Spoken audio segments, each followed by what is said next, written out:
कमियां तो ऐसे तो कुछ नहीं है, क्योंकि यहाँ पे हमें हर चीज़ दी जाती है, जो हमें चाहिए, जो एक्सपेक्ट करते हैं यहाँ की चीज़ों में वो सब मिलती है। मुझे डॉक्टर समझ के नीट का ही सवाल मुझसे किया गया और सबने किसी ने ये भी पूछा कंसंट्रेशन कैसे बनाया जाए और किसी ने ये पूछा कि क्या स्कोप्स हैं आगे, कितने घंटे की पढ़ाई होनी चाहिए, ये सारी चीज़ें थी। किसी ने इकोनॉमिकली बैकग्राउंड जिसका अच्छा साउंड नहीं है, फाइनेंशियली वीक है, उसने भी सवाल किया अपने हिसाब से। तो जो हमेशा से रहता है, क्योंकि आदमी 2 साल 3 साल तक उन लोगों को अपने इन्वायरमेंट में रखता है और उनसे कुछ एक्सपेक्टेशन लगा करके रखता है इंसान की बच्चे। BA, BCom, BSc, MA, MCom करें विश्व की सबसे बड़ी यूनिवर्सिटी इग्नू से। सॉल्व असाइनमेंट्स और गाइड बुक्स प्राप्त करें। संपर्क करें Mahakal computers, DAV PG college के पास, पंच मंदिरा मोड़ से दाहिने, सिवान। आज स्टडी पॉइंट में फेयरवेल है और आप आए हैं यहाँ पे विदाई समारोह में, क्या कहेंगे? बच्चे ने क्या कुछ सवाल किया था, क्या कुछ फ़ायदा हुआ? जी हाँ, बहुत शुक्रिया। जो हम लोग स्टडी पॉइंट कोचिंग सेंटर में फेयरवेल में आए, क्लास 12 का फेयरवेल है। यहाँ से ज़िंदगी की शुरुआत होती है। बच्चों ने अपने हिसाब से क्वेश्चन किया, मुझे डॉक्टर समझ के नीट का ही सवाल मुझसे किया गया और सबने किसी ने ये भी पूछा कंसंट्रेशन कैसे बनाया जाए और किसी ने ये पूछा कि क्या स्कोप्स हैं आगे, कितने घंटे की पढ़ाई होनी चाहिए, ये सारी चीज़ें थी। किसी ने इकोनॉमिकली बैकग्राउंड जिसका अच्छा साउंड नहीं है, फाइनेंशियली वीक है, उसने भी सवाल किया अपने हिसाब से। तो जो बातें हैं वो यही हैं कि अपने हिसाब से अपने लेवल पे लोगों को मेहनत करनी है और हमारी शुभकामनाएं रहेंगी क्लास 12 के लिए, साइंस, आर्ट्स और या कॉमर्स जिस भी स्ट्रीम के बच्चे यहाँ पे पढ़ रहे हैं उनके लिए, कि इनका रिजल्ट बहुत अच्छा आएगा और आगे के कॉम्पिटिटिव एग्ज़ाम्स, चाहे वो मेडिकल एंट्रेंस हो, इंजीनियरिंग एंट्रेंस हो या फिर कोई और किसी और लाइन से जाना चाहता हो, तो उसमें उसके उज्ज्वल भविष्य की मैं मनोकामना करूँगा। और जहाँ भी स्टैंड हो सकता था, बीइंग एल्डर ब्रदर, बड़े भाई होने के नाते से, इस जगह के होने के नाते से जो भी हो सकता है वो मदद करूंगा। और मेरा नंबर भी, कांटेक्ट नंबर भी है, जो कोई चाहेगा ऐसा कि हाँ फ्री में मोटिवेशनल कोई बात करें या फिर कोई एंट्रेंस के रिलेटेड कोई चीज़ हो या फिर एग्ज़ाम दे के लोग क्वालिफाई कर जाएं, फिर कॉलेज के हिसाब से काउंसलिंग की बात हो कि कैसा कॉलेज लेना चाहिए, और फिर आगे जो है जैसे मेडिकल के बारे में मुझे जो जानकारी है कि MBBS कहाँ से करके PG में होना आसान होता है, MD MS करना कहाँ से आसान है, कहाँ पे बॉन्ड है, स्टेट बॉन्ड भी आ गया है, MBBS के बाद से 2 साल का 1 साल का बॉन्ड है, तो वो कहाँ पे नहीं है, कहाँ पे लेना ज़्यादा ज़रूरी है और कहाँ पे वो चीज़ें जैसे कि 10 लाख दे करके बॉन्ड तोड़ना पड़ेगा MBBS के बाद से, वरना 2 साल सर्विस करनी है रूरल एरियाज़ में, तो ये बहुत सारे स्टेट्स में है। तो ये जानकारी अभी बच्चों को नहीं है और मैंने तब भी बोला कि स्टेप वाइज मैनर में चीज़ें समझनी है। अभी से वो नहीं फोकस करना है, अभी फोकस ये करना है कि कैसे 12th के बाद से मेरा एंट्रेंस क्वालिफाई करके मैं MBBS आऊँ, मैं MBBS क्वालिफाई कर लूँ। सवाल जैसे बच्चियों की तरफ से किया गया, लड़कियों की तरफ से नहीं किया गया, इससे क्या साबित होता है? तो ये अभी मुझे ये लग रहा है कि ज़्यादा जागरूक जो हैं वो लड़कियां ही हैं। जिस हिसाब से CBSE अपना रिजल्ट देता है 12th में, या स्टेट बोर्ड्स देते हैं, बिहार हो या UP हो या सेंट्रल दूसरे ICSE बोर्ड्स हैं, उनका जो रिजल्ट आता है लड़कियों का परसेंटेज या फिर उनके टॉपर्स ज़्यादा निकलते हैं, या फिर आजकल UPSC का भी ट्रेंड आ रहा है, BPSC में भी टॉपर्स लड़कियाँ, मतलब इनमें लड़कियाँ ज़्यादा आ रही हैं। वो ये दिखा रहा है कि मतलब जागरूकता जो है या फिर क्वेश्चन करने का जो जज्बा है वो लड़कियों में ज़्यादा है, यानी पढ़ाई के प्रति रुचि जो है वो लड़कियों में ज़्यादा दिख रही है एज़ कम्पेयर टू बॉयज़। और बॉयज़ का जो कंसंट्रेशन है या फिर जो भी कहिए उनका इंगेजमेंट स्पोर्ट्स वगैरह की एक्टिविटीज़ में ज़्यादा रह रही हैं, या फिर फ़ोन वगैरह जो भी है मीडियाज़ में, मल्टीमीडिया इधर उधर, जिसका स्कोप तो है लेकिन लिमिटेड है। अगर पढ़ाई में जाता है तो एक फील्ड नहीं तो दूसरे फील्ड में तो आ ही जाएंगे, तैयारी करेंगे अच्छे से। तो मेरी यही चीज़ गुजारिश रहेगी कि लड़के भी मतलब कैरियर ओरिएंटेड पढ़ाई करें।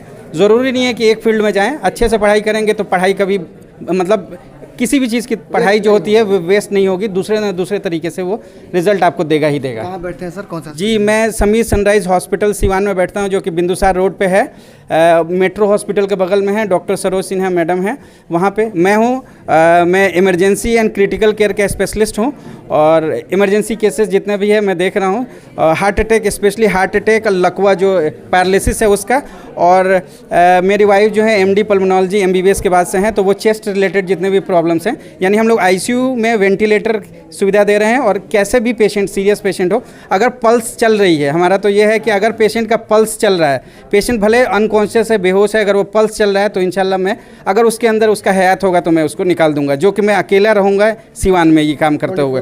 हाँ, 24/7 मैं वहीं पर रह रहा हूँ, रेजिडेंस मेरा वहीं पर है सिवान में ही। तो आप किसी को भी ज़रूरत पड़ती है, किसी भी तरीके का लोग हो, ज़रूरी नहीं है कि पैसा हो ना हो, वो आकर के हमसे संपर्क कर सकते हैं। रहने वाला मैं करबला का हूँ, यहीं से पढ़ाई हुई है GM हाई स्कूल बड़हरिया से। और जो भी कुछ हासिल किया है यहीं की बदौलत किया है। हाँ, इसी मिट्टी से, और यहाँ पढ़ के अब यहीं सेवा करने के लिए हम आ गए हैं पिछले 2 महीने से। ठीक है, शुक्रिया। सब सर, आज बच्चों का फेयरवेल है, क्या कहेंगे इसके मौके पे? देखिए, बच्चों का तो जाने का दुख हमेशा से रहता है, क्योंकि आदमी 2 साल 3 साल तक उन लोगों को अपने इन्वायरमेंट में रखता है और उनसे कुछ एक्सपेक्टेशन लगा करके रखता है इंसान कि बच्चे आगे चल कर के कुछ अच्छा करेंगे। तो कोचिंग का नाम होगा, हम लोग का नाम होगा, हम लोग गर्व करते हैं और बहुत अच्छा तरीके से बच्चों का प्रिपरेशन कराए हैं। उम्मीद है कि बच्चे अच्छा करेंगे। जाने का दुख भी है, लेकिन आगे अच्छा कामयाब हों, आगे अच्छा मार्क्स लाएँ, उसका खुशी भी है। नया बैच कब शुरू होगा आपका? नए बैच की 2 फरवरी से नए बैच की आगाज़ होगी। 11th का? जी जी। चलिए, क्या कहेंगे इस मौके पे? जी, आज तो फेयरवेल प्रोग्राम चल रहा है क्लास 12 का। फेयरवेल के दिन बच्चों को जाने का गम भी होता है, लेकिन खुशी भी है कि इसके बाद वो आगे हाई एजुकेशन लेंगे और कामयाब होंगे। तो उनकी कामयाबी की कामना करते हुए उनको बहुत सारे टिप्स बताया गया है, उनके तरीका बताया गया है कि आगे कैसे कामयाब होंगे। गेस्ट को बुलाया गया था? जी, गेस्ट को भी उनको मोटिवेशन के लिए बहुत सारे डॉक्टर्स आए थे, टीचर्स आए थे, ताकि उनको सही रास्ता बताएं। अगर वे रास्ते पर चलेंगे, ईमानदारी से पढ़ेंगे, तो बहुत सारे ऐसे बच्चे हैं कि कामयाब होंगे और देश का और अपने माँ बाप का नाम रोशन करेंगे। शुरू किए थे और आज बच्चे का फेयरवेल हो रही, बच्चे क्या कहेंगे? नहीं, बच्चे के तो जैसे सर ने कहा कि जाने का गम भी होती है, खुशी भी होती है। खुशी इस बात की है कि हमारे बच्चे अच्छे नंबर लाएंगे और अच्छा करेंगे इस डिस्ट्रिक्ट में, अपने प्रखंड लेवल पे। तो मुझे ये खुशी होगी कि मैंने जो कोचिंग का नेव रखा, जैसे कि सर ने कहा, तो मुझे ये खुशी होगी कि मेरे कोचिंग से बच्चे अच्छे कर रहे हैं। तो मुझे गर्व की बात है कि मैंने जो काम किया इस क्षेत्र के लिए बहुत अच्छा किया, और अच्छे मैं उनके लिए दुआएं हैं मेरे तरफ से कि वो अच्छे नंबर लाएं और हमारे कोचिंग के नाम रोशन करें और हमारे टीचर के नाम रोशन करें। तमाम बच्चे यहाँ से रुखसत हो रहे हैं, विदा हो रहे हैं, फिर अगले वो लोग अगले कड़ी पर जाएंगे। क्या कमियां थी और क्या यहाँ पे आपने पाया इससे कुछ? यहाँ पे तो इंग्लिश मीडियम और हिंदी मीडियम दोनों ही पढ़ाई जाती है। आप जिस मीडियम से पढ़ना चाहें वहाँ ये चीज़ें पढ़ सकते हैं। यहाँ पे यहाँ की क्वालिटीज़ बहुत अच्छी है, और कमियाँ तो ऐसे तो कुछ नहीं है, क्योंकि यहाँ पे हमें हर चीज़ दी जाती है जो हमें चाहिए, जो एक्सपेक्ट करते हैं यहाँ की चीज़ों में, वो सब मिलती है। पप्पू सर के बारे में क्या कहेंगे? पप्पू सर बहुत अच्छे बायोलॉजी पढ़ाते हैं, एक एक चीज़ पढ़ाते हैं, और जो भी हमें मतलब जिस टॉपिक में प्रॉब्लम होती है वो हमें अच्छे से समझाते हैं। अगर ना समझ आए तो दिन फिर समझाते हैं, जितनी दफ़ा हम क्वेश्चन करते हैं उतनी दफ़ा हम समझाते हैं। सैफ सर कैसे English teacher? Saif sir English के बहुत बढ़िया टीचर हैं। मतलब कि मैं जब यहाँ पे आई थी तो मुझे थोड़ी सी हेजिटेट फील होती थी, मैं इंग्लिश उतना सही से नहीं बोल पाती थी, बट आज उनकी वजह से शायद मुझे इंग्लिश में किसी से कंसल्ट करना हो तो मैं बहुत इजीली कर सकती हूँ। अच्छा, आने वाले जो जूनियर बच्चे हैं 12th में अभी वो आएंगे, उन लोग क्या कहेंगे आप? कैसे? उन लोगों को यही कहना चाहूँगी कि बस मन लगा के पढ़ाई करें, जो भी टीचर्स बता रहे हैं उस पर पढ़ने की कोशिश करें, अपना शेड्यूल तैयार रखें हमेशा, और मेहनत करें। जितनी भी टीचर्स क्लास में पढ़ाया जा रहा है उससे तो ज़्यादा कुछ आएगा नहीं, बट जो भी टीचर्स बता रहे हैं उस पर चलना चाहिए। Thank you. मेरा घर सिसवा पड़ेगा। अच्छा, क्या कहेंगे आज के जो प्रोग्राम था फेयरवेल है? हम यही कहना चाहेंगे कि अब तो हम लोग जाने वाले हैं यहाँ कोचिंग छोड़ने वाले हैं। हाँ, कोचिंग मतलब कोचिंग छोड़कर मतलब अगले अपने लक्ष्य के आगे तरफ जाने वाले हैं। और हम यहाँ के टीचर के बारे में बोलना चाहेंगे कि यहाँ पे टीचर जो हैं मतलब बहुत अच्छे हैं। यहाँ पे हम लोग को मतलब सिलेबस के अकॉर्डिंग बाहर के भी बहुत सारी चीज़ें बताई जाती है, जैसे लाइफ के अकॉर्डिंग आगे हम लोग का लाइफ में क्या करना है, कहाँ पर क्या मतलब कैसे भी क्या करना है, वो सब चीज़ बताई जाती है।